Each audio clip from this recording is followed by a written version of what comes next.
আছে, এই ভুল বোঝাবুঝিটা আমি চেষ্টা করবো একটু সমাধান করার। বিষয়টা হচ্ছে শিক্ষা লাভ হচ্ছে তিন ধরনের।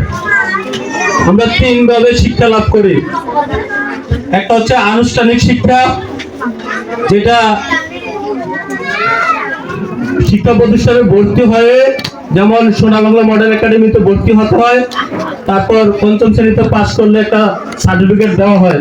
যেমন ছয়গ্রাম উচ্চ বিদ্যালয়ে ভর্তি হইলে আপনাকে এসএসসি সার্টিফিকেট দিবে, এটা হচ্ছে আনুষ্ঠানিক শিক্ষা।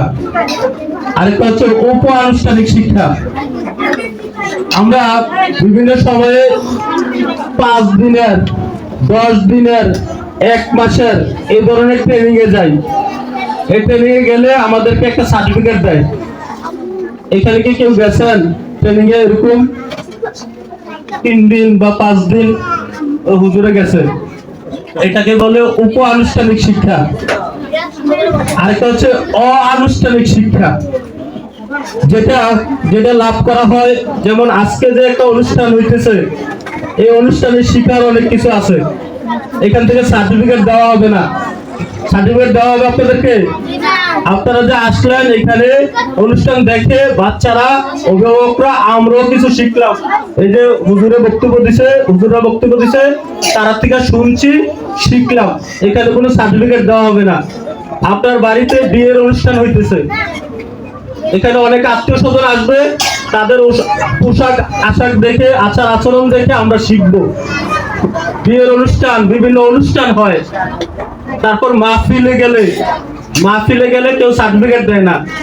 তাইলে শিক্ষার কয়টা মাধ্যম? তিনটা। একটা হচ্ছে আনুষ্ঠানিক, একটা উপ আনুষ্ঠানিক, একটা অনানুষ্ঠানিক। তাইলে বলেন তো, এই পৃথিবীতে কে অশিক্ষিত? কেউ না, সবাই শিক্ষিত। একজন দেখাইতে পারবেন যে অশিক্ষিত?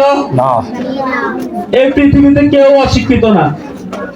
এখানে একটা বিষয় আছে, পারফেক্ট, আনপারফেক্ট। অর্থাৎ সে এই কাজটার জন্য পারফেক্ট না। আমাকে যদি সিএনজি চালাইতে দেয়, আমি সিএনজিটা কোথায় কোথায় নিয়ে যাব? ওই সামনে কালবাটার ওই ভিতরে, গর্তটার ভিতরে। তাইলে আমি কি মূর্খ?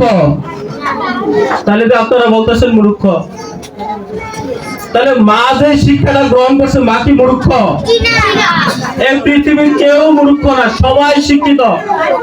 হয়তো আনুষ্ঠানিক শিক্ষাটা তার নাই, সার্টিফিকেট নাই, কিন্তু সে বিভিন্ন অনুষ্ঠানে গিয়ে আচার আচরণের মাধ্যমে শিখছে।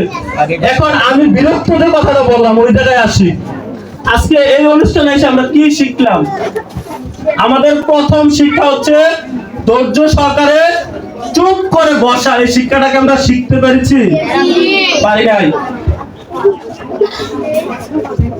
আমরা এই শিক্ষাটা শিখতে পারি না। তাইলে এরকম অনুষ্ঠানে 100টা অনুষ্ঠানে দায়িত্ব আপনাকে শিখার জন্য। কয়টা অনুষ্ঠানে দায়িত্ব? আমি বাচ্চাদেরকে বলি, একটা কাজ 10 বার করতে হবে। এক বাচ্চা আমার জিজ্ঞাসা করে, স্যার একটা গাছ লাগানোর জন্য একটা গর্ত করলাম, স্যার এটা কি 10 বার করা লাগবে?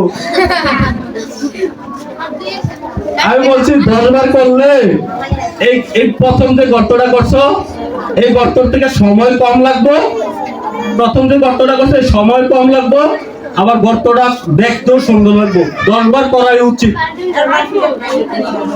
কাজটা 10 বার করাই উচিত। একটা কাজ 10 বার করলে আমরা পরীক্ষার জন্য শিখি, 2 বার 3 বার করলে মুখস্থ হয়ে যায়, লেখি। কিন্তু দক্ষতা অর্জনের জন্য আপনাকে একটা কাজ বারবার করতে হবে, তাইলে আপনি দক্ষ হইতে পারবেন। কথা বুঝতে পারছেন? অর্থাৎ আপনাকে, যেমন মায়েরা রান্না করেন, এই রান্নাটা আপনি দেখেন, আগে যে রান্না করছেন আর এখন যে রান্না করছেন, এটার মধ্যে পার্থক্য আছে কিনা? প্রথম যে রান্না করছেন, অবশ্যই পার্থক্য আছে। কেউ যদি সেলাই কাজ করেন, আগে যে করছেন এখন যে করেন, তাহলে এই সেলাই কাজের মধ্যে পার্থক্য আছে কিনা? অর্থাৎ আপনি স্কিল, অর্থাৎ দক্ষ হইতে হইলে একটা কাজ এটা বারবার করতে হইব। তাহলে আমাদের বাচ্চাদেরকে দক্ষ করে তুলতে হইব। পরীক্ষা পাস না, 80 না, 90 না, আমাদেরকে দক্ষ, একটা বিষয়ে দক্ষ করে তুলতে হবে। এর জন্য বলছি, আমাদের আজকের এই অনুষ্ঠানের প্রথম শিক্ষা যাতে হয়, আমরা একটা অনুষ্ঠানে গেলে আদবের সহিত চুপ করে বসা, এই শিক্ষাটাকে আমরা শিখবো ইনশাল্লাহ। আমরা এই শিক্ষাটা মনের প্রাণে ধারণ করব।